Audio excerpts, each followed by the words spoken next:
system, heart diseases and things like that. You will know why this is important. But the background to it is I have worked with heart patients. I've done research on stress and things like that on heart patients. And at one time I was a consultant to the cardiac rehabilitation program in SGH for quite some years. And from that we published another research paper where we do stress management strategies with people who are stressed and manage a lot of people who have problems after their heart attack. So, and like I said before, my background is in preventive medicine, and one of my missions is to help people understand their body and to take steps whereby they can protect themselves from disease and ill health. That's why I give this kind of talks.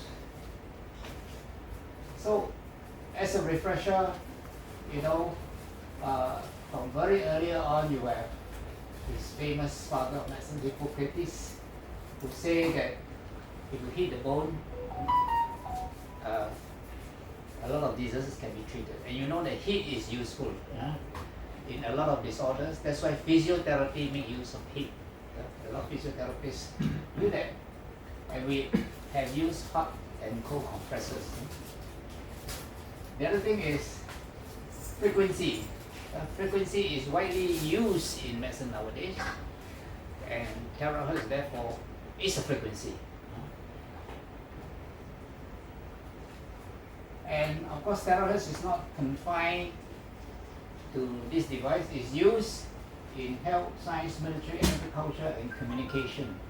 Your 6G is THz. And recently THz 6G has been investigated for safety, found to be very safe. So that is further evidence that indeed this is what we say it is. So just kind of to focus, this is the visible light from red or indigo all the way to purple. Yeah. So this is the visible range, this is the infrared area, this is ultraviolet. Of course, you are familiar with ultraviolet. A lot of elderly gentlemen, because of cataract operations, have to wear dark glasses. Not they want to be yentao, but they have to protect against ultraviolet rays. Okay? And of course, X-rays and all that gamma rays and all that are very penetrating. They can damage your cell. Infrared is safer. Infrared goes into the microwave, which you are familiar, and radio frequencies. Microwave, everybody is familiar. There was a scare that microwave can cause damage. Actually, research shows that it is very safe. But whether microwave food tastes better or not is subjective. If you think it doesn't taste as good as natural, fresh food, by all means don't use it. But not because of safety reasons. And THz is far infrared, intermediate infrared, and near infrared. Okay. Infrared waves are very, very helpful, very useful. We go to a campfire and we feel energized. Why? The infrared waves coming to you. And for a very long time, infrared waves are also used in physiotherapy, also used in devices that provide health. A friend who bought the iTeraCare tells me that they have blankets that produce infrared radiation. Put on their bed, they sleep on it, gives a lot of health benefits. So infrared has all these benefits, and in fact, when we use terahertz waves in COVID-19, that's because it was discovered that infrared waves protects you against COVID-19. It actually does. It actually kills the bacteria. And so this is again evidence of the effectiveness of terahertz in COVID-19. Okay. So it shares features with microwave, and that's why it can penetrate. when you want to microwave food, it penetrates and heat up the food right in the center of it. So terahertz waves share this property with microwave. Okay? If you have any questions, please ask. How many of you are heart patients, by the way? Oh, I'm the only one. Heartless. You're heartless. Heartless. I see. So you are cold-blooded lah. Heartless. Heartless. Because if you're heartless, then you're low blood, then you're cold-blooded lor. Okay, these are the features of terahertz waves that are of interest to us, and I like to point out it does not damage your tissue at all. It penetrates, but it's absorbed by polar compounds. Polar compounds are conductors of heat. Metal is a conductor of heat, right? Water is a conductor of heat. So any conductors of heat block it. That's why it is used in security. It is better than current securities scans. You see, they have demonstrated on video how this can detect things which normal security scans cannot. So this is an advantage. So the energy of these terahertz waves is equivalent to very weak chemical bonds such as hydrogen bonds and what is known as van der Waals forces. Okay, and that's why it has that effect on water. That's why you drink terahertz water. That's the result of it. And because it's absorbed by biological tissues, and different tissues in your body has different resonances. So you can see layers. You see? So in bone, for instance, they have demonstrated that terahertz wave can show 3 layers in the bone. Well, I didn't know there were 3 layers, but terahertz wave tells us that. So that's how powerful it is. See? And with tissues such as those polar tissues, terahertz shows what is called scattering. Because scattering is like a mirror, you know. When you shine a light on the mirror, it gets reflected, right? You can see yourself in the mirror. That's exactly what it is, and that's why in medicine we make use of that property. Okay. So terahertz waves can be used for diagnostic. That's when we do scans to determine that we talk about the bone having 3 layers and all that. These are the diagnostic effect. We can use it to diagnose, to find out what it is. The other thing is it can be used for therapy, which is what we are doing it for. Okay. Now I'm not an expert in diagnostic techniques, so I won't talk about that. For that you need a radiologist who is more familiar. I'm talking about therapy, use of terahertz. So you probably know this already, but these are the things that matters to us in this lecture. Terahertz resonates at the same frequency as normal human cells, generating millions of vibrations per second.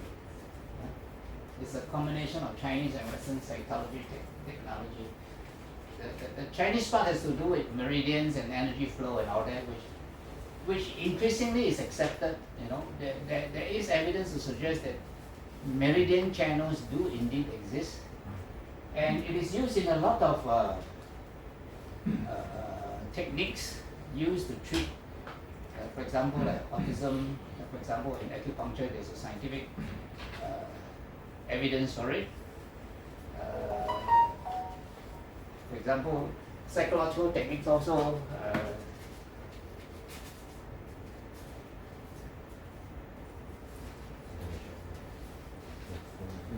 To show that. Then of course it can penetrate. That's why we can use it for various conditions. If it can't penetrate, then it's only on the surface, and only the skin benefit, but it can actually go in. And what I want you to focus on is that you can reach micro blood vessels, capillaries. It helps in the circulation, and one result is because it can relax the smooth muscles. So it dilates blood vessels, reduce blood flow and resistance.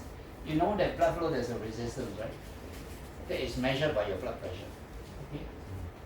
Okay? And therefore it improves circulation in general, but also the microcirculation, which is more important when it comes to certain conditions. So it can activate cells. Okay? So sometimes cells are not active, and because they are not active, it is not functioning as it is. Okay? So with this, it induces and strengthens normal cells and DNA. One way it strengthens DNA inside the cell is that it can actually, when it enters the cell, it can unzip DNA. DNA, you know, is two strands, right? Like a zip. When it's two strands, it's not active. That is, it's not producing the chemicals, the neurotransmitters, the growth factors or whatever, the inflammatory substances that do all the things for you. So THz has the ability to open up the DNA and therefore activate it. Quite remarkable, I would say. So now we're gonna talk about cardiovascular diseases. These are the cause of death for Singapore in 2020.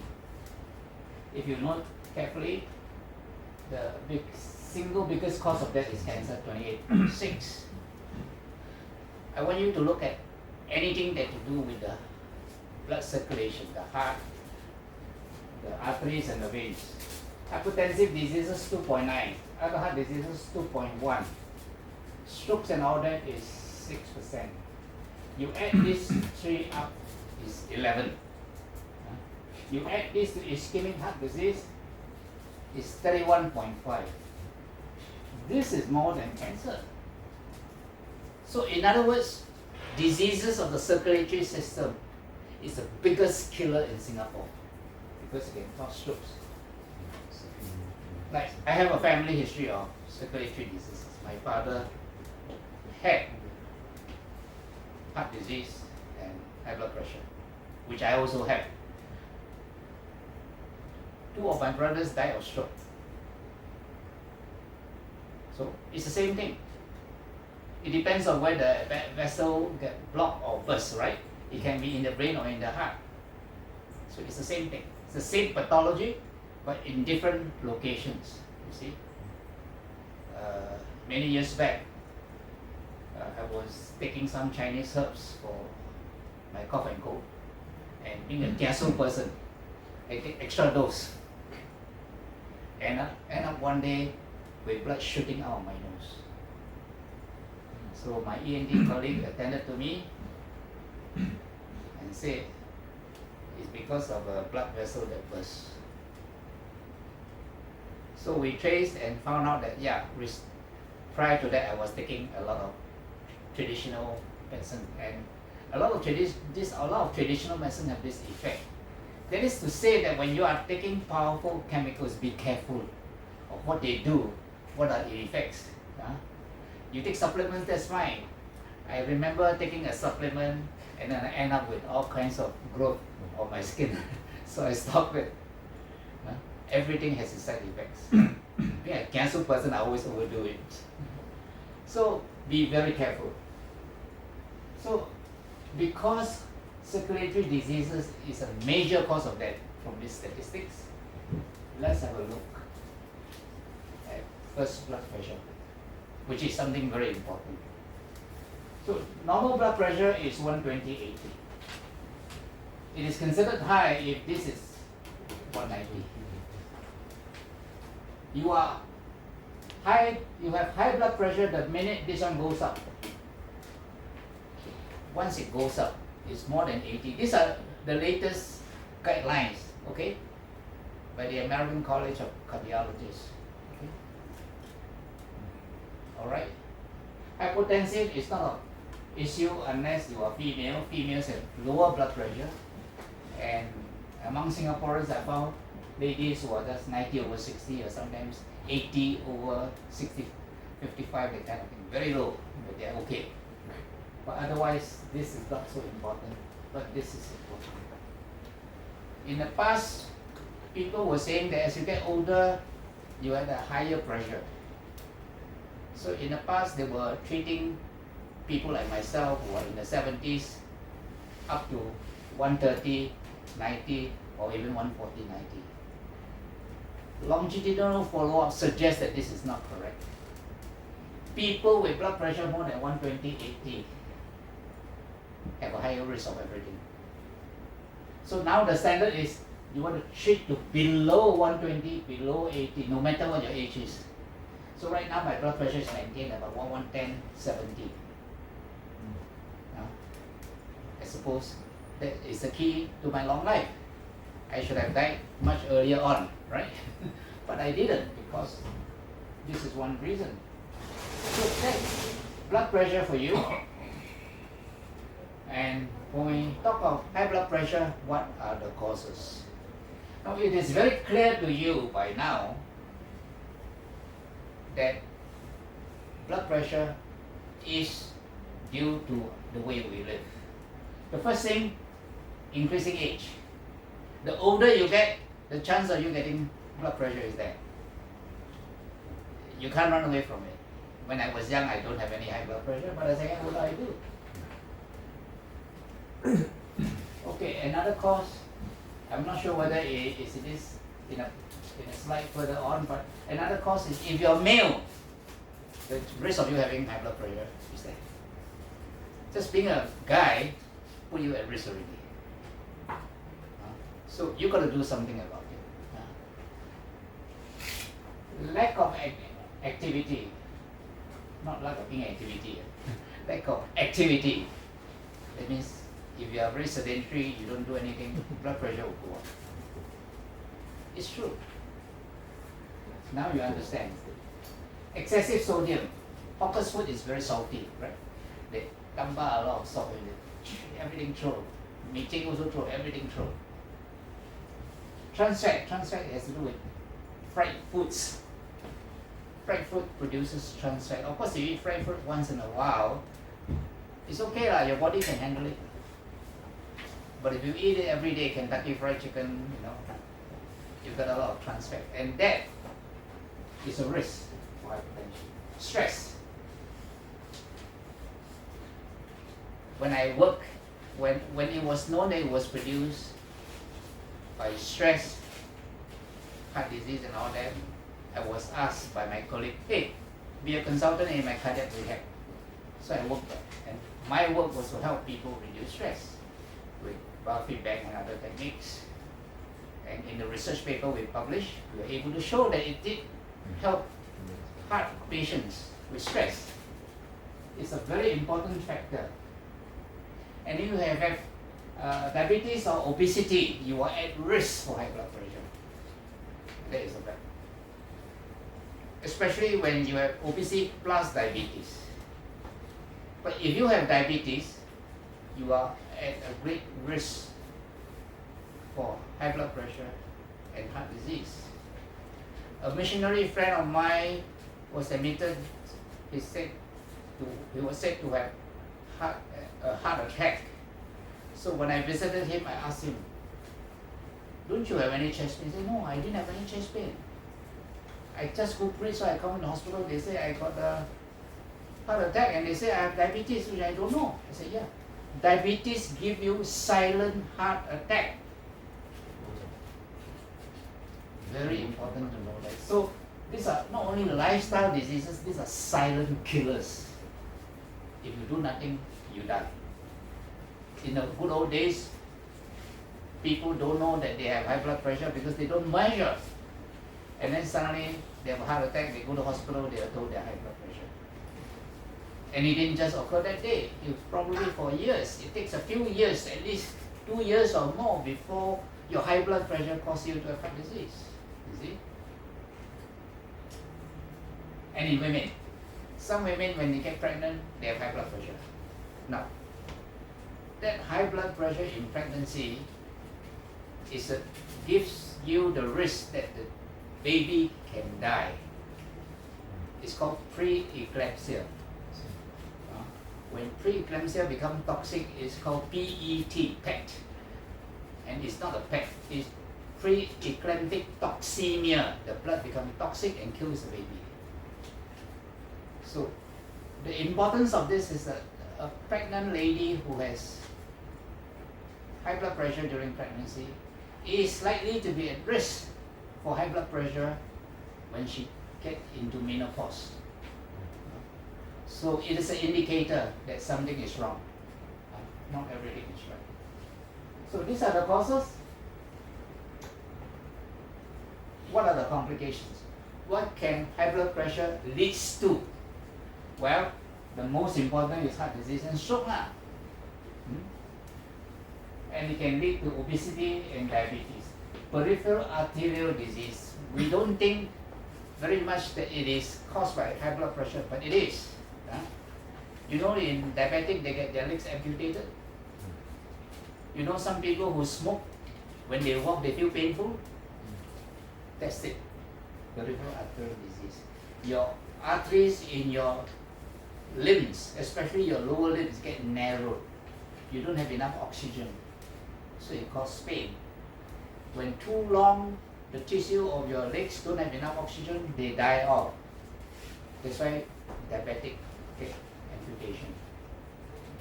It can cause retinal degeneration. You know, the eye surgeon, look into your eye, they're looking for hemorrhages caused by high blood pressure. They are looking for a lot of things associated with high blood pressure. And it can cause loss of memory, same reason. You know? It causes blockages, it causes bleeding, it causes a lot of conditions, and as a result, you become demented. No fun, huh? It can cause erectile dysfunction. In fact, there were some cases where people were detected to be high blood pressure because they were not able to perform. And when they can't perform, the most single important factor is high blood pressure. Because high blood pressure causes a deposition of atheroma in the arteries. And when you have atheroma in the arteries and narrowing in the artery, there's not enough blood going into the penile tissue when there's supposed to be an erection. And when it can't go in, it can't erect. This is important for males. Of course, it also occurs in females, but it's not so dramatic. Huh? So there you are. Serious. Hypertension is serious. Treatment, what can we do about it? Reduce processed food. Take fresh food. If you can, switch to a vegan diet, but it's not a compulsory recommendation. I myself is not a vegan, I'm quite happy with it. There are conditions why some people can or cannot become vegans. Exercise is extremely important. Okay, I can't emphasize it because that will reduce it. Then regulation of stress. Many techniques like meditation, mindfulness and all that are able to reduce blood pressure, and this is what I specialize in. I help people to do that. My books on stress and panic attacks tells how you can use these techniques to reduce the blood pressure. Then there are medication. Medication, there are many types of medication that are useful in blood pressure. So the earliest medication were beta blockers. Beta blockers were the first group of medication that was used in high blood pressure. The problem with beta blockers was that it caused a lot of side effects. You get very tired, you think your pulse is very low, and if you are a male, you can't perform. Erectile dysfunction is a side effect of beta blockers. I used to complain about that to my cardiologist, and so now we have better blockers. We have better medication, calcium channel blockers, which are much better. They don't give this kind of side effects. Then ACE inhibitors. ACE stands for angiotensin converting enzyme. it has to do with the enzyme called angiotensin produced in the kidney that raise your blood pressure, okay? Or angiotensin receptor blockers, okay? So this also produces side effect, but over the years we discovered one thing. All these medications are adjuvants to one another. And adjuvant is a very interesting phenomena. That is, you use two medication. If you use an ACE inhibitor, you need so much dose. You use an angiotensin receptor blocker, you need such a dose. But if you give half the dose of both given together, somehow their effect is double or even triple, you know. So this is called an adjuvant. And I'm now on two different medication. I'm on ARB and a calcium channel blocker, which together, very low dose, give me a bigger effect and lower my blood pressure. So you really need to see a proper cardiologist. You can't do it by yourself, and a GP cannot do it too. So my colleague helped me after many years to find a good combination for me, and I'm on that combination now. So iTeraCare radiation can help, but iTeraCare medication cannot be dosed properly. That means we don't know how many minutes or how many will give you the effect. So because of that, if you have heart disease, if you have high blood pressure, don't depend on that. Depend on medication, more reliable. Because the dose response curve is consistent and we know. See? Because it's based on scientific data and statistics and all that. So that's how you deal with blood pressure. Next, we deal. How does the THz therapy help? I'll come to that in the later stage. Okay. In fact, it's covered in the earlier side as well. But we'll talk about that later on. So, heart disease, there are many kinds of heart diseases. One, there's a coronary artery disease. When your coronary artery, I have a diagram later on to show you what coronary arteries are narrowed. Okay, coronary artery disease supplies the heart. These are the arteries that give blood and oxygen to your heart. So your coronary arteries can be affected, and then high blood pressure can, or heart disease include ischemic heart disease. Now ischemic heart disease and coronary artery disease are two different things. When your coronary artery disease, your coronary arteries can be narrowed, but your heart is normal. Otherwise, your heart tissue. Ischemic heart disease indicates that your heart suffers from ischemia. Ischemia is lack of oxygen. When your heart has not enough oxygen, it dies off. Like for example, I've done a scan on my heart, and I have ischemic heart disease. That was at 2004. And you can see that the bottom of my heart, the tissue, there's no live tissue there. It's dead tissue. So that is ischemic heart disease. Your blood muscles actually die. So your blood muscles didn't die, okay? Then you don't have ischemic heart disease. You can have blood pressure, you can any other things, but you don't have ischemic heart disease. And then there's valvular diseases. You know the heart has valves. I'll show you later on. And if your valves don't function properly, you need to do something about it. So they may not function properly because of disease. In the days when people were poor, you may not have heard of it. Rheumatic fever can give rise to valve diseases. Okay, syphilis can give rise to valve diseases, and a lot of other things can give rise to valve diseases. Then there are disorders of rhythm. Your heart beat at 60 to 80 per minute, isn't it? So some people who have abnormal heart rhythms, they can beat very fast, very slow. They have abnormal patterns, some fast, some slow. So this is a whole subject by itself, and all doctors have to memorize all the patterns so that when they see an ECG, they can interpret it. And I remember as a medical student, spent a lot of hours trying to understand this thing. Disease of the pericardium. Pericardium is the covering of the heart. One of the complications of vaccination is that you have inflammation of the pericardium. That tells you that this is an important consideration. Okay? Aorta. Your aorta, the big vessel that comes out from the heart and supplies your entire body almost, can also give rise to diseases.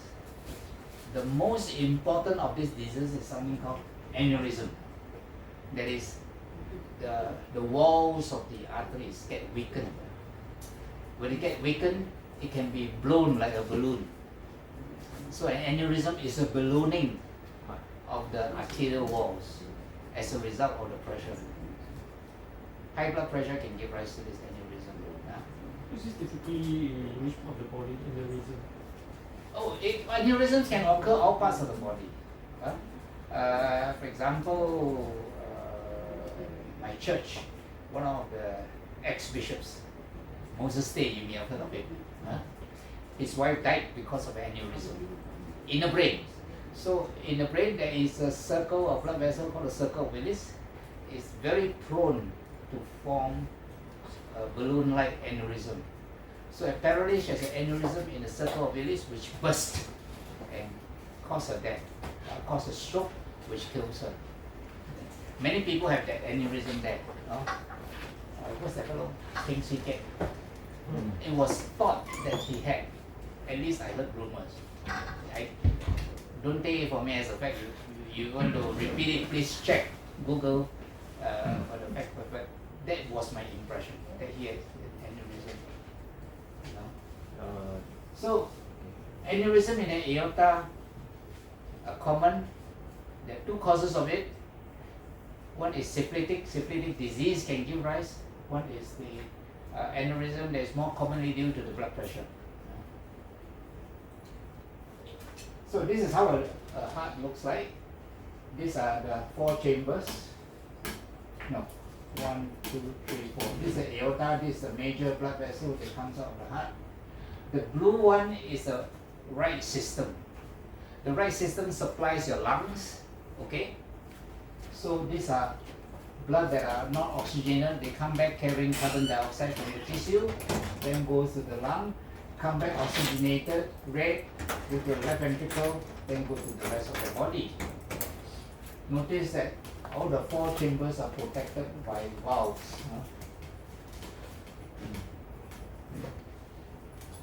Valves here, this is a aortic valve, this is a mitral valve, this is a tricuspid valve, and this is the valve there.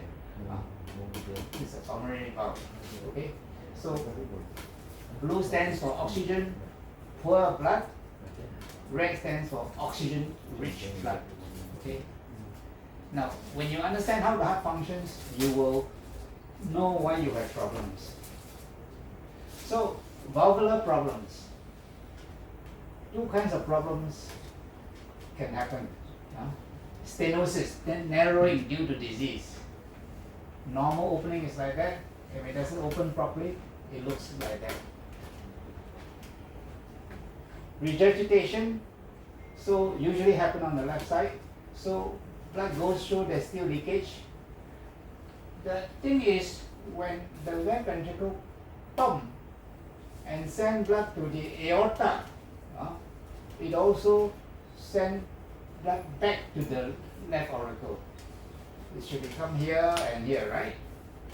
This direction, right? But when it pumps, it goes there and it goes back there. And then when it relaxes, this is supposed to be closed. But because of the pressure in the aorta, this leaks back. So there's leakage when there is regurgitation. So that's what happens when your valves are damaged. What are other problems? This is aneurysm. Normal, it should be like that. When there's an aneurysm, it balloons out.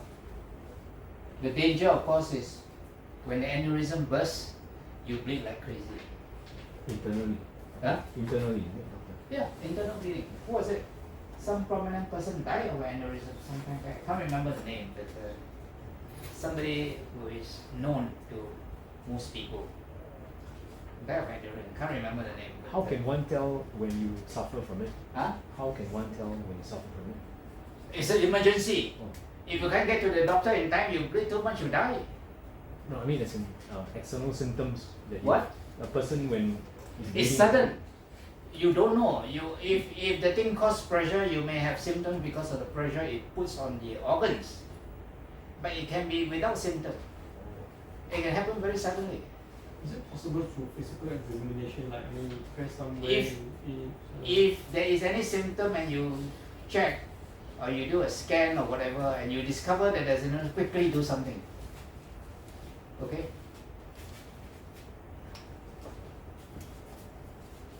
So if there's an aneurysm, so that's why listen to your body, pay attention to your body. And you can pay attention to the body if you practice something like mindfulness or meditation, which I advocated. Huh? And when you practice that, you notice that your body is not right. Then go and check, find out what's wrong. And that's how you pick it up. So all the conditions I'm talking about in this lecture is about conditions to do with our lifestyle and mostly are silent killers. If you don't know, it just happened. This is atheroma. This is to do with cholesterol. These are normal blood vessels like that. When it's blocked by your cholesterol plaques, it is like that. So this is a high power picture of cholesterol plaque. Normal blood flow is like that. Once a plaque is there is turbulent blood flow, which adds to the problem. Notice that the plaque is below the cell wall of the arterial. This is arterial cell wall is below it. Notice that once lipid and cholesterol get deposited there, it also attracts a lot of other things. Foam cells, smooth muscle cells, lymphocytes, collagen and proteolyticans. So it's a mixture.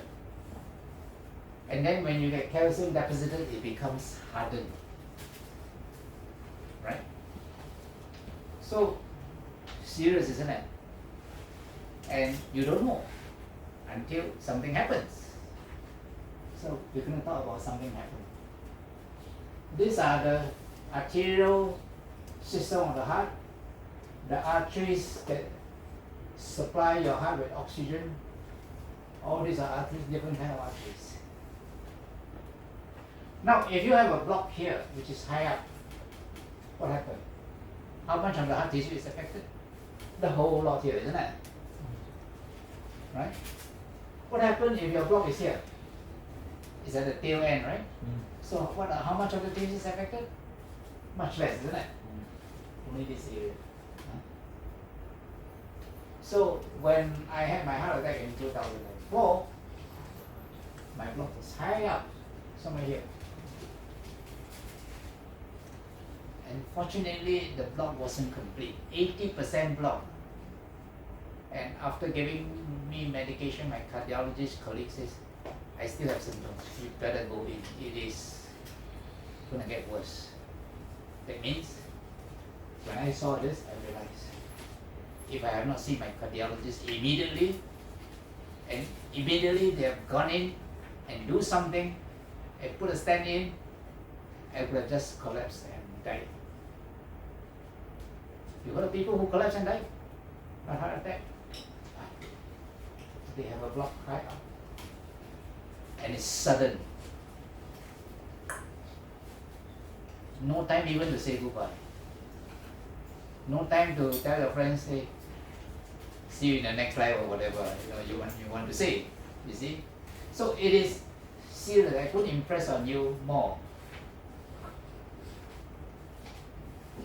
Coronary artery disease, as I say,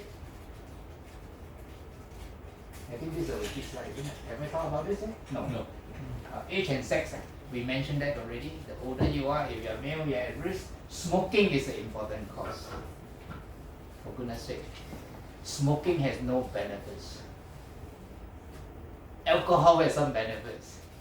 But below 2 units of alcohol per day, you have some benefit. Anything more than that, you are dead. 1 unit of alcohol is about roughly 1 pint, 500 cc's of beer. So 1 liter of beer per day boleh tahan. Anything beyond that, you're asking for trouble. Lack of exercise is a very important cause of coronary artery disease. High blood pressure, high cholesterol. I'm going to talk about lipo A and APO B. These are very important markers. If you have heart disease, if you don't have a heart disease but you have a family history, that means somebody in your family has heart disease, you are at risk. So that's what it is. Diabetes, as I tell you the story of my missionary friend who had a silent heart attack because he had diabetes. Very important to note that. So this is cholesterol. You heard of LDL, right? Low density cholesterol. You have HDL, right? You might want to know there's such a thing as VLDL, very low density cholesterol. IDL, intermediate density cholesterol. And all this are bad cholesterol. They cause you to have atheroma, or the plaques that give us what is. HDL, high density lipoprotein, brings your plaques back to the liver, reverse cholesterol transform. They save you. And one of the ways of getting HDL is exercise. The more you exercise, the more HDL you produce. So you want to live long, keep exercising, but do the kind of exercise that protects your bone. Do you know one exercise that protects the bone?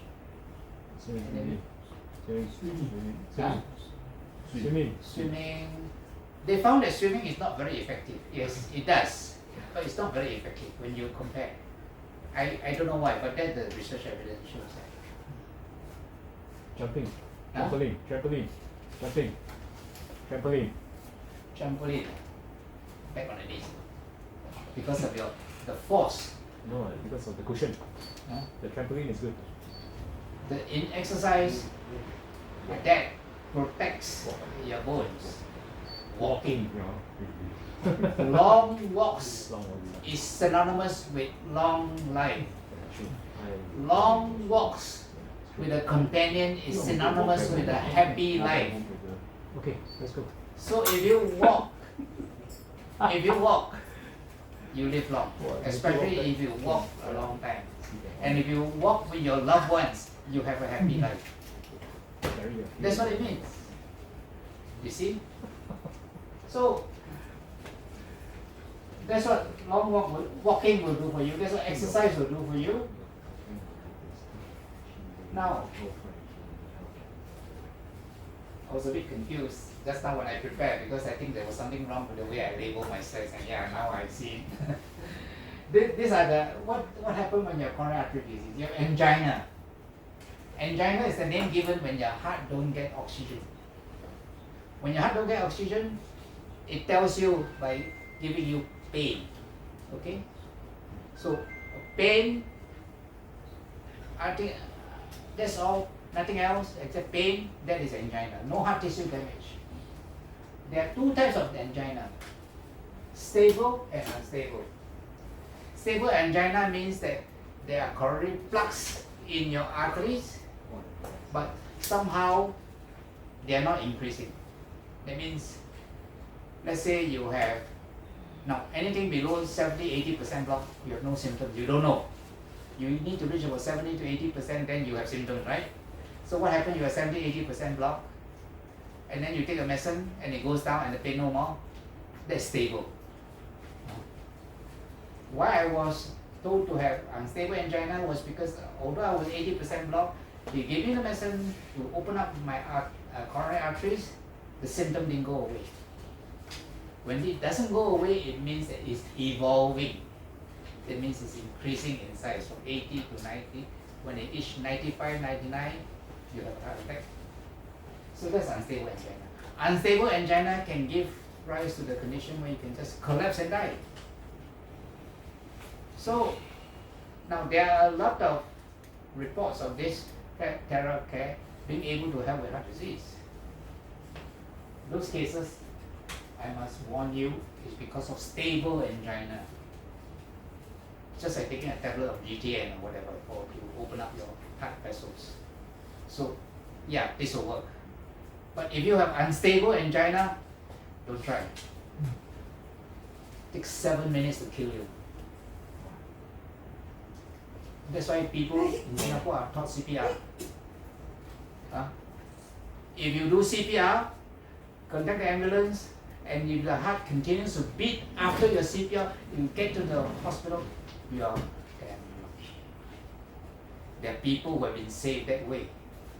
In the past, people just die because it takes just 7 minutes. 7 minutes is pretty fast, huh? Might talk how many minutes? Many minutes. Huh? So, no joke. It's no joke. Your life depends on it. So, it's the same for your loved ones. If your loved ones have heart disease or they have risk factors, cholesterol, diabetes, obesity, watch out for this. Then, when you have heart attack, there is tissue damage. Then heart failure. Heart failure happens when your heart fails. Your heart fails means that it cannot pump out the blood, and your body get the benefit of the oxygen as a result of the pumping action of the heart. So that's heart failure. So when you have heart disease, some of the medication given to you strengthen your heart muscles and allow it to pump out the blood. Sometimes heart attack is also caused by your lungs being waterlogged because fluid are not being pumped out into the heart and to the rest of the body. So the doctor need to give you diuretics. Diuretics are medication that makes your kidney work harder and pump out the liquid out of your heart. Okay. So another kind of heart disease is not coronary. This ischemic heart disease is arrhythmias, irregular heart rhythms. There's one type of heart rhythm that can cause you to die immediately if you don't handle it. It can be so serious that even if you can do CPR, you can't do anything. That's why when they do CPR, now it's attached to ECG, and ECG tells you, oh, this is VT, ventricular tachycardia. So your CPR machine allows you to give a shock to the heart, to reverse the tachycardia, to bring your heart back to normal rhythm. Because if you don't, VT means you die very fast. Because what happens in ventricular tachycardia? Your heart is beating so fast, 120, 140 per minute, that it can't pump out any blood. It's just like in a tremulous state, It's serious. So if you suddenly collapse and there's CPR facilities and people who try to resuscitate, after pumping about a couple of minutes, they got to do an ECG check. It's VT, shock. And there are people who are saved by that. Thank goodness. Very dramatic. That's why everybody should learn CPR. It is life-saving, especially if it involves a relative. So that's why people who have heart disease, at risk of this kind of thing, the family are taught, learn CPR. You save a life. It's very critical, very serious. So what to do if you have heart disease, you have ischemic heart disease especially, high blood pressure especially? Quit smoking. First thing you do. If you're smoking, quit. If you don't know how to quit, seek out somebody like me who do behavioral techniques. We can help you to quit. I follow a behavioral technique called aversive smoking. We force you to have such an unpleasant experience of smoking that it's easy for you to give up. That's the technique. The other thing is start an exercise program. And I have a schedule of how you can start an exercise program no matter what your age is. As long as you get certain basic things right. And if you get an exercise program, you save your life. I guarantee you that. Never stop exercising. Oh, I have knee problem. 1983, 84, I have my knee problem. I was then in the reservists. And somebody else also have knee problem. What did he do? Apply to HDB for ground floor flat. Don't want to move because of arthritis. What did I do? I start jogging. Many years later, a nursing officer in my reserve unit talked to me. Hey, how come you're wearing a knee guard? I said, I've got knee guard. Oh, how long already? 10 years. So, 10 years ago, there was another fellow also with arthritis, you know. I said, what happened to him?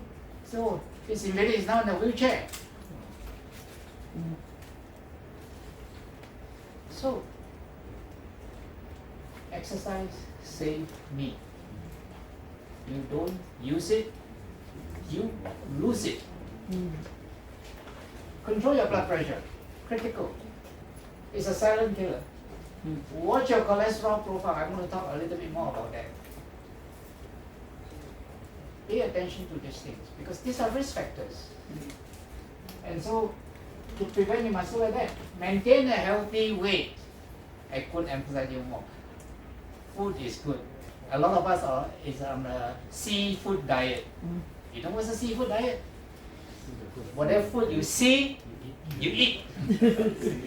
Lovely, I love a seafood diet. I love food.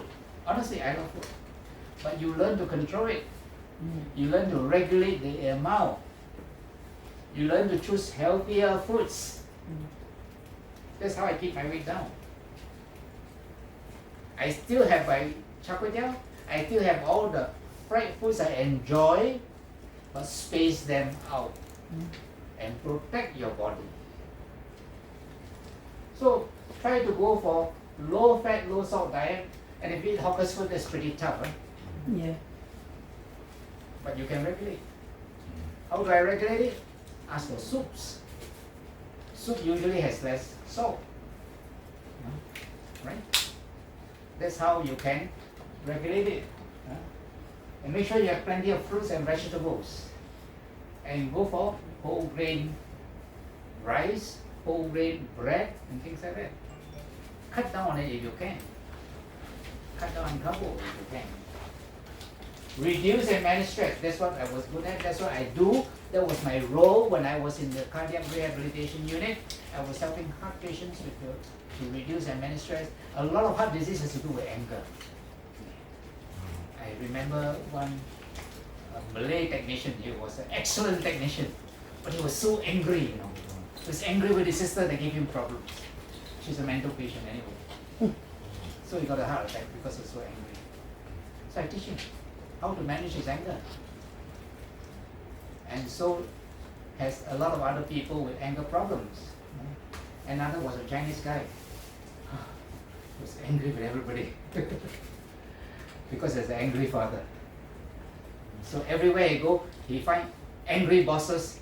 Oh, because he's a woman. Then he got a male boss, also angry. Can't be sex. All the bosses are angry. Ultimately, he come to me, and I help him with it. If you have diabetes, look at it, because you can prevent yourself from dying. If you manage your diabetes well, I know some people who manage your diabetes very well, they can live long, they can live happily. But diabetes is a topic for a talk all by itself, which is tremendously interesting. Thankfully, I don't have diabetes. ischemic heart disease, the commonest cause of heart disease is coronary artery disease. And the commonest cause of coronary artery disease is high blood pressure and cholesterol.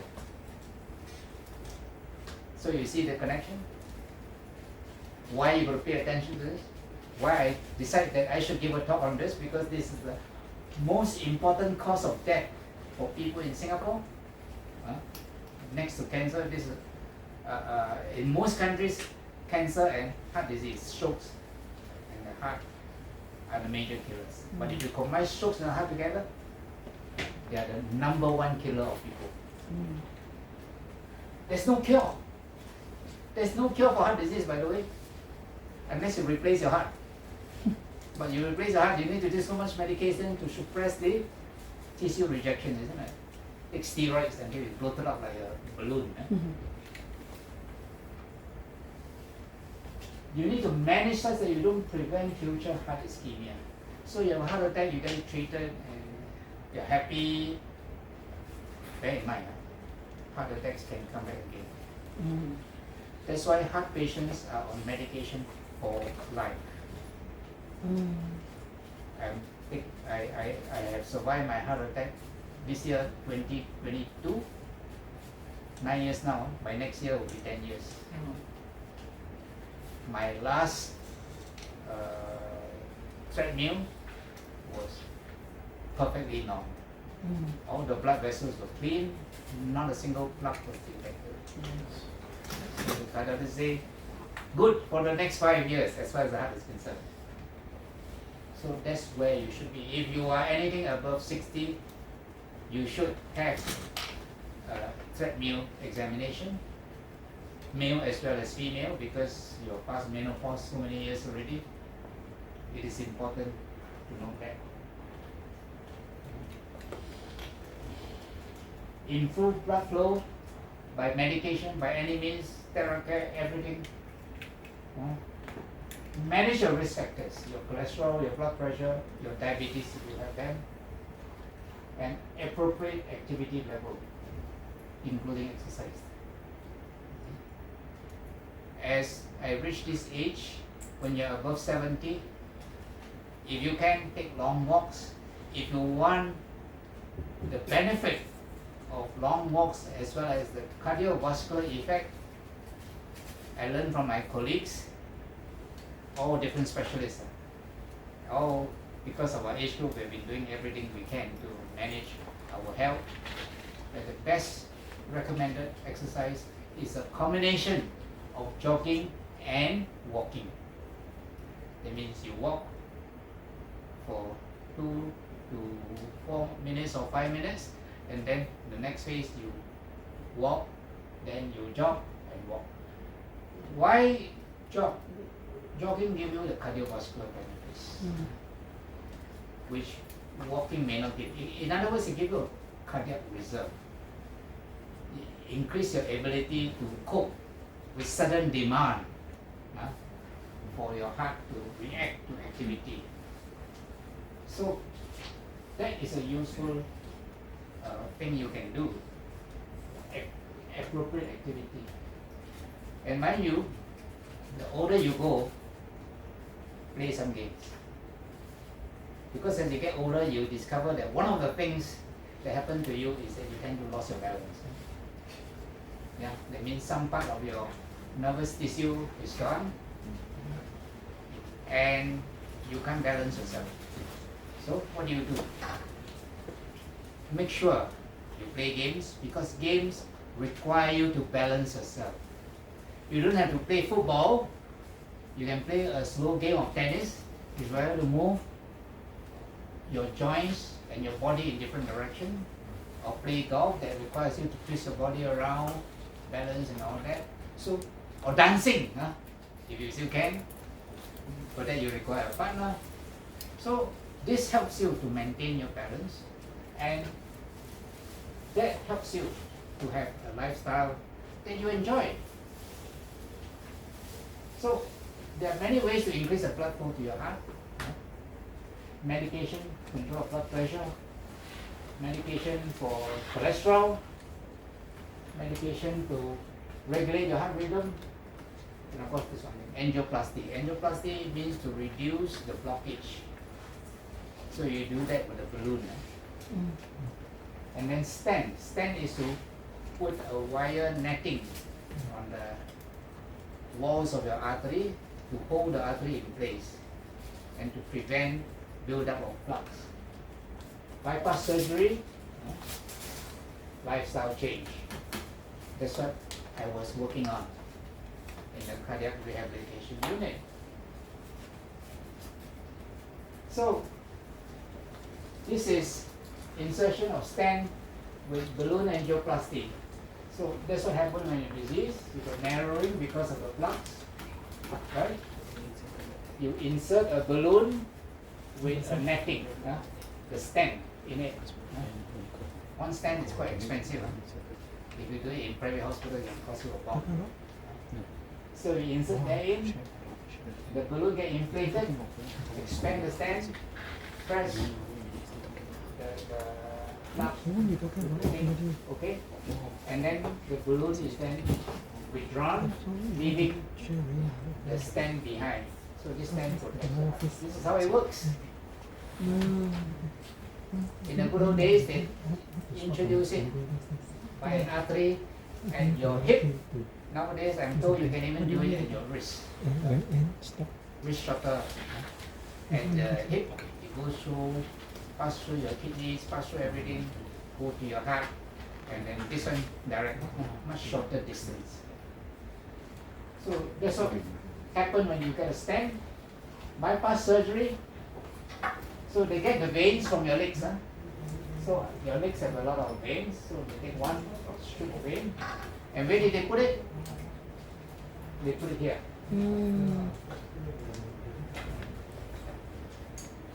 By putting it here, blood from the aorta go through this vein graft, bypass the obstruct arteries. This is the obstruction of the arteries here. Bypass it. That's why you call it bypass graft. My good friend has a bypass graft. I have stents. Okay?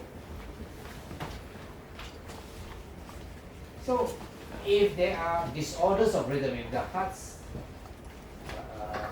rhythm is abnormal, that's what we do. We can medicate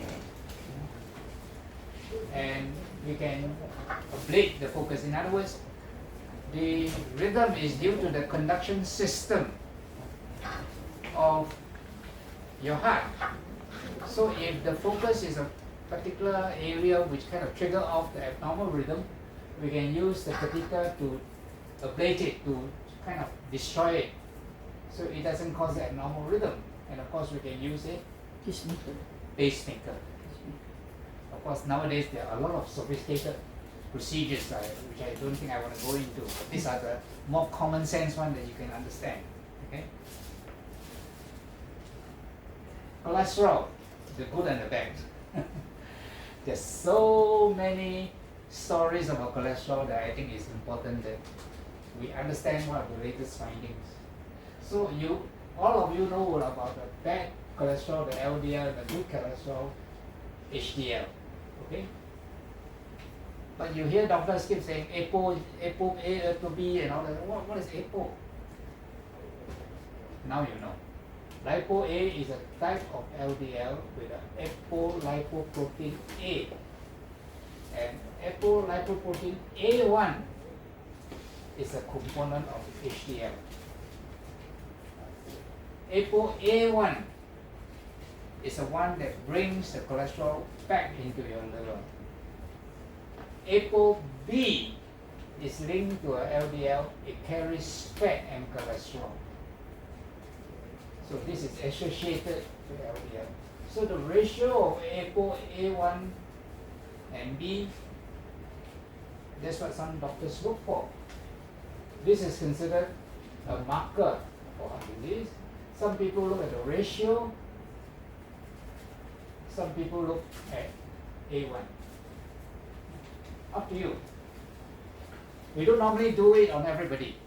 For everybody, we do HDL and LDL, but as you see in the diagram earlier on, there's VLDL, very low density lipoprotein. It was considered to be important, but nobody measures VLDL. But it was found that this and this are very sensitive markers. So if you have heart disease, they will measure it. First, for example, I got mine measured. That's good. So if you're a heart patient, you got to know all these things so that when the doctor measures it, you know what it means. Now, this is a picture. LDL, ApoB, the bad one. So this carries the cholesterol and all that. So you got a bad one. This is lipoprotein A. Lipoprotein A is when the ApoA got attached to it. Wow. When it gets attached to it, That's a dangerous one. bring it back to the liver. Oh. See how your body manages it. Support your body to function normally. It will save your life. What is the goal of treatment? Not absorption. Well, earlier on, we do absorption to block the absorption of cholesterol. There are a lot of medication that do that, and also prevent cholesterol by doing restriction of food that have cholesterol. It won't work. It won't work. I promise you, it won't work. That's true. Waste your time. You know why? Your body produces 1,000 milligrams a day. Already. One egg is 300 milligrams. Only 20% of your body, of your cholesterol, is contributed by your diet. When this came out some years back, I said, ha ha ha, thank God. I love eggs, I go back to my eggs. You can take up to 5 eggs and it's still alright. Per day? Yes. Oh, I thought 2 is less. No. If you eat more cholesterol, your body produces less. You don't eat, your body only produces so much because that's what your body needs. Gotcha. Cholesterol is needed for the production of stress hormones to help you cope with stress. Cholesterol is needed in all the hormones that has to do with sex. All the sex hormones are cholesterol based. Testosterone, estrogen, they're all cholesterol based. Your brain, most of it is made up of white matter, which is cholesterol. Oh my God, now we know. So, your body needs cholesterol. You see? Okay, but if your family has been vegetarians for generations, then maybe it's a bit different. Because when you don't take meat, you have less cholesterol in your diet. So what happens is people who come from those kind of family, their genetics are such that the body produces a lot of cholesterol. So when you switch to a non-vegan diet and take meat, you have to be careful. Right. Conversely, if you switch to a vegan diet, yes, you can reduce cholesterol because you reduce the intake, but your body will make it up. There are many issues to do with being vegan, which if you look for the information, it's on Google, but maybe you don't know how to look for it. But that's what it is. So statins reduce the production of liver, production of cholesterol. And that's why it is important. It doesn't quite affect the cholesterol that you eat, you see. Right? The goal of treatment is that we want to reduce the bad cholesterol to less than 100 milligrams, below 100. Your good cholesterol is due to your exercise. Must be more than 40, but preferably above 60. So, one problem with statin is that a lot of people complain of side effects, especially muscle cramps. there are things like CoQ10. CoQ10 occur naturally in your body, you know. But as you get older, CoQ10 get less and less and less. CoQ10 let you have more energy and prevent the side effects of statin. And for a time, people thought that statin can contribute to dementia. Huh? You heard this scare? You probably have, huh? But further research has shown that it does not. In fact, it's the reverse. Statin actually protects you from dementia.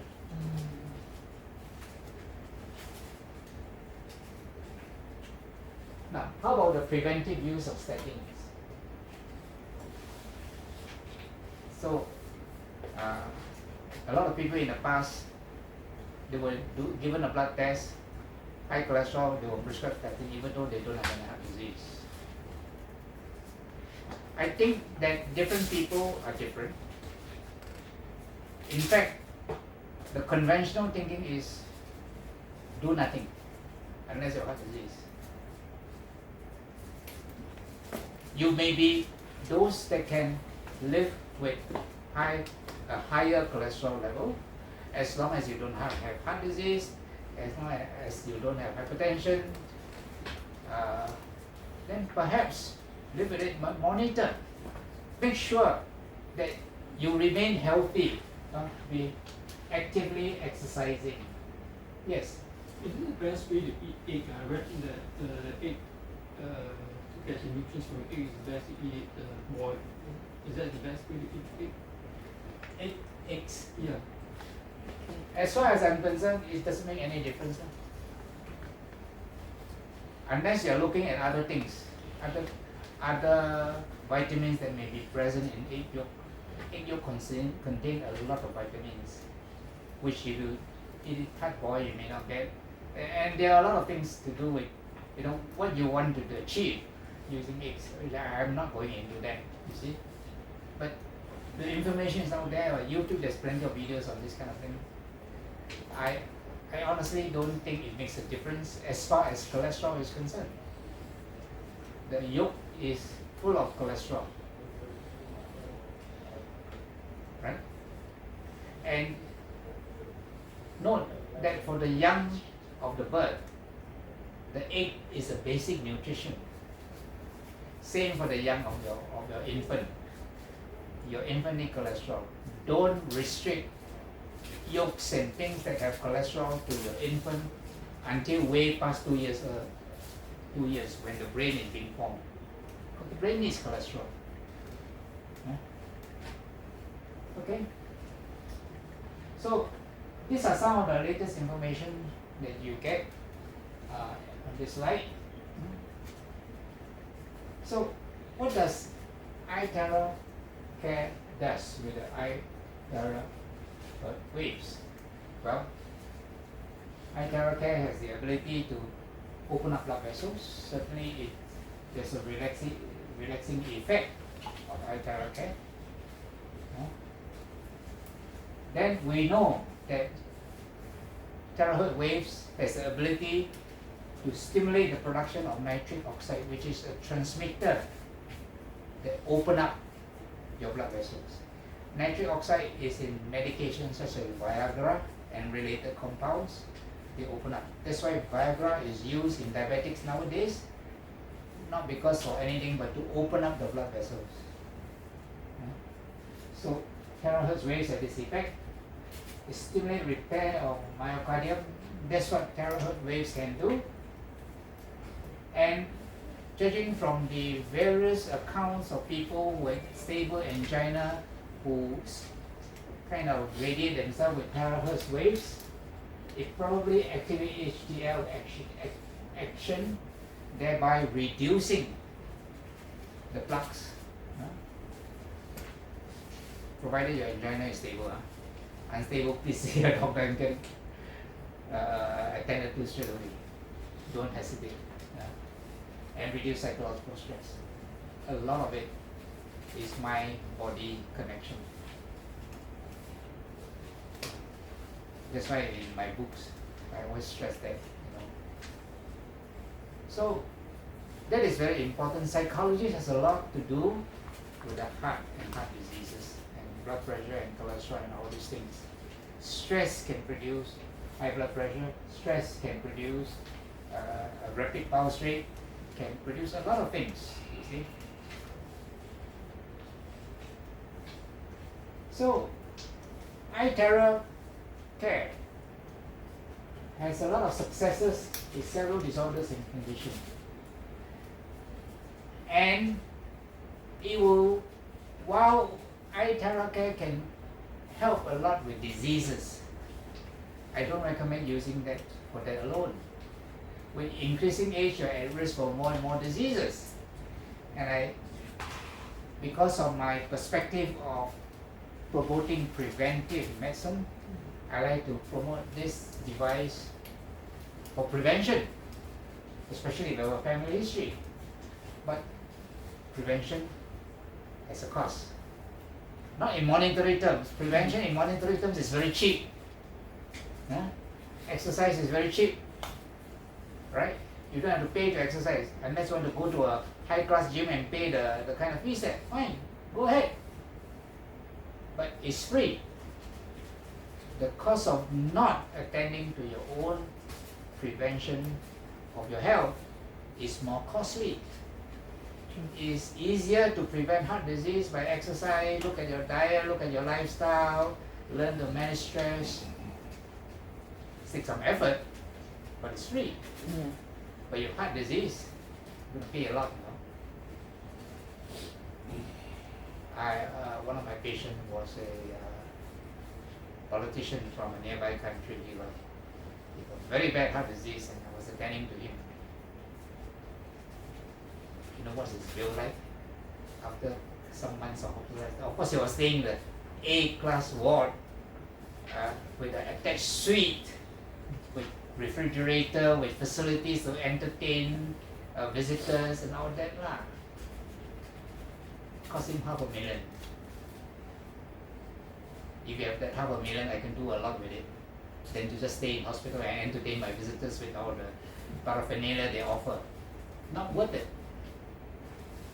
You see? So, I believe in prevention. In prevention.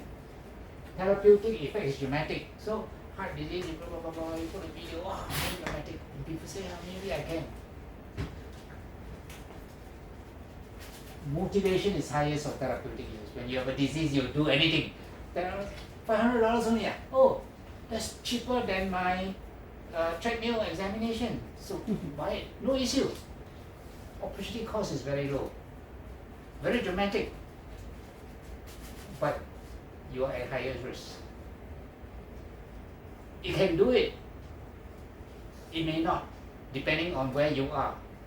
And certainly it will not cause a dramatic change in the lifestyle effects of your life, right? There are things that you can do, there are things you cannot do. And like anything, we need to be careful. You see? So, at the end of the day, you're going to ask yourself, what are you in for? If you just want just to maintain yourself, happy-go-lucky, come what may, hey Sarah, whatever will be, fine. But if you want to live your long life and enjoy every minute of your long life, prevention. I strongly recommend that. An ounce of prevention is worth a pound of cure. Yes. So, they're suitable for all these things, inflammation, pain, blockages, you know. By the way, I want to let you know one very important thing. It's discovered now that a lot of diseases, whether heart disease, everything, has to do with the first group. It's to do with inflammation. There's a lot of evidence to support it. All the chronic diseases has to do with inflammation. So, all these things you know already. Huh? Well, thank you for watching. This is an iTeraCare scan which I do for you. Which, if you have any doubts as to what to use a scan for, this can help you decide for yourself. Yeah, you have a question? Your email, let's see your email. Yeah.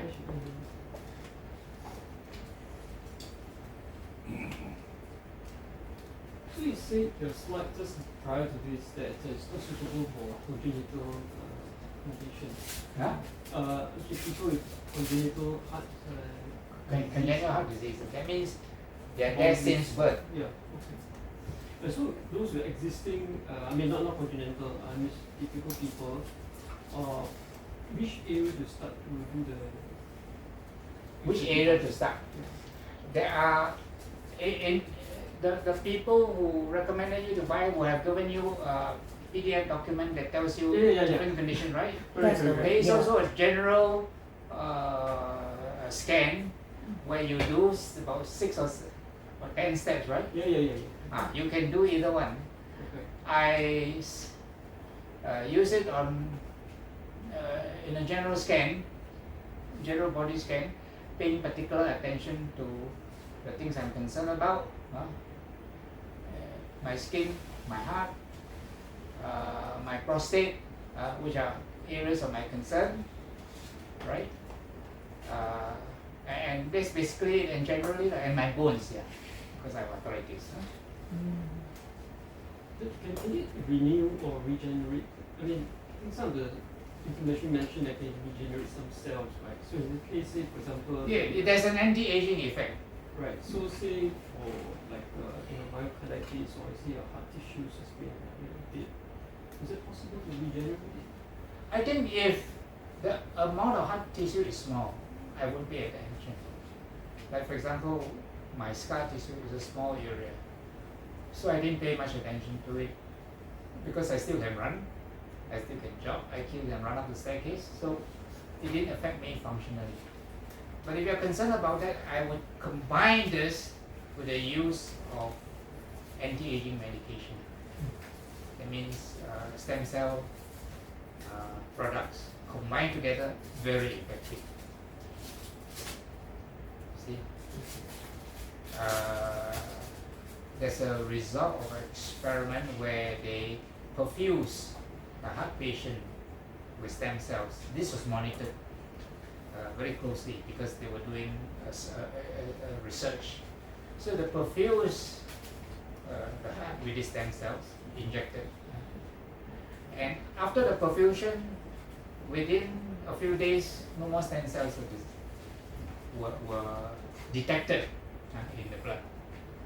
But the regeneration of the cells still carry on.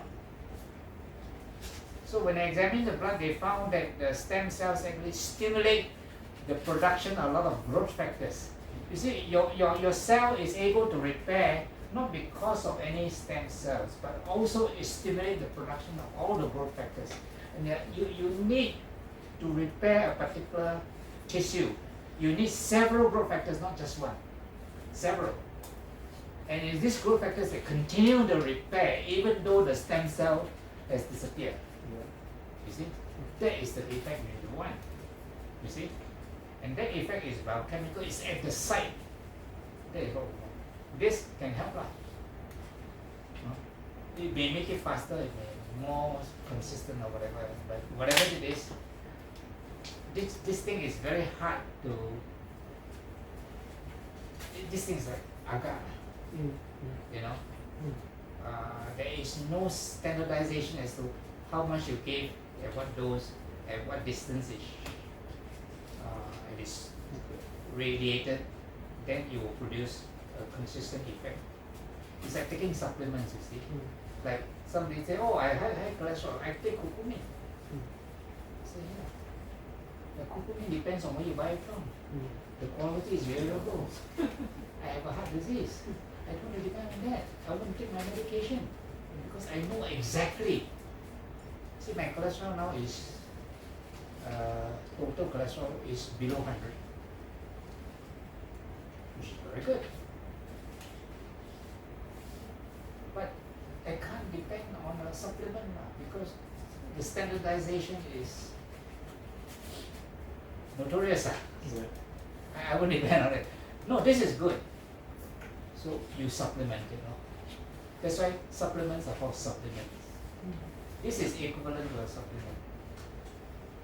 You see, if you have something real, take something real, which have that effect. You see?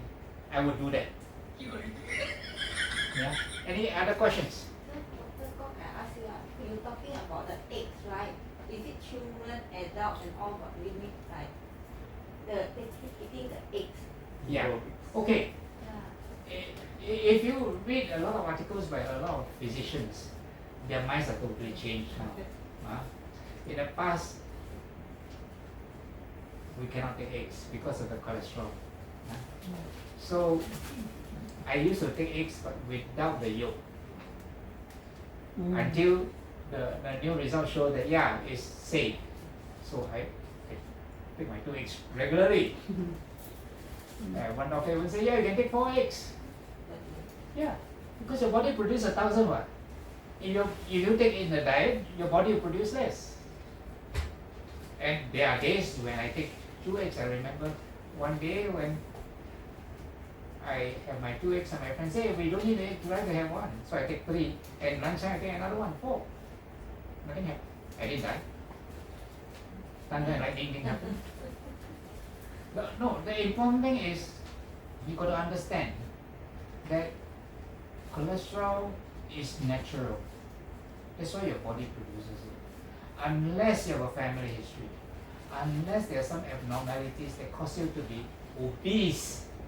There are some families that everyone is obese, and it's not due to diet, it's due to some abnormalities. See? If it's that, then be careful, just make sure you are not at risk for any disease. For example, beef, coconut oil, was taboo, right? Don't take coconut oil, is saturated fat, and beef you cannot take because it's red meat and all that kind of thing. And they do all the research studies. Put thousands of people in the thing and monitor their trajectory. Boleh, can't see it, then be safe. So now they are saying that, and in fact long ago there was this study, of Irish cousins. Irish people, a lot of them migrated to the States, right? So they compare the Irish cousins in America, in New York City, office workers, bank pushers, executives, compared with the cousins in Ireland, farmers, farm workers and all that. Cholesterol, everything all same.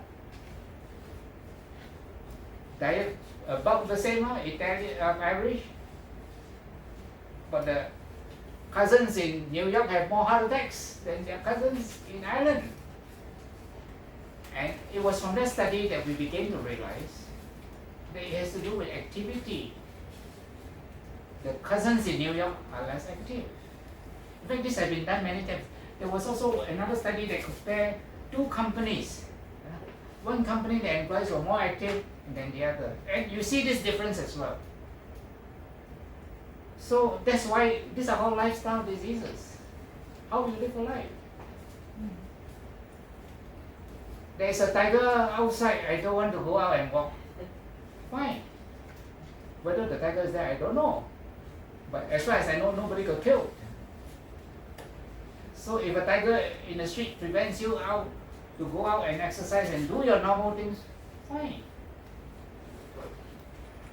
In my book on panic attacks, I described an elderly lady who was housebound for years. When her husband come to see me, say, can you do a housebound? I said, no. If your wife wants treatment, ask her to come here. Because if I go to the house, I only encourage her to be housebound. So she came. She came to me. And I'm half Teochew. She speaks Teochew. So I speak to her in Teochew. Oh, she loved it. So she connected with me. And eventually I told her, hey, you need a life. You're afraid that your daughter will grow up and you miss a daughter. I pursue man. You want a grandchild? Let your daughter go, you have a grandchild. And the Chinese love grandchildren. So she grew up. And the last I saw of her, She was enjoying. She enjoyed her church. She was Nice. playing cards with friends, Really. going out for meals. She's enjoying her life. That's what I do as a physician. Whatever I do, I document it in my books. In my books, a lot of case history, of actual people with actual diseases and True what life they do with their story, yeah. lives. Right? Okay. Any other question? I'm good. Yeah, thank you. Huh? No questions? You conduct your class in Mandarin In English or mostly. in Muslim? Yeah.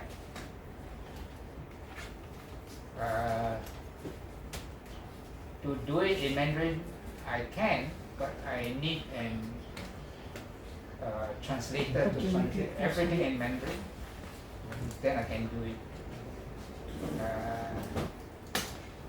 At one time, I was looking to do that because somebody wanted it in Mandarin. So I was doing some of my stuff into Mandarin, but mostly in English. Yeah, I have to. Any other questions? No question. So you all understood perfectly. Okay, very good. Thank you. Because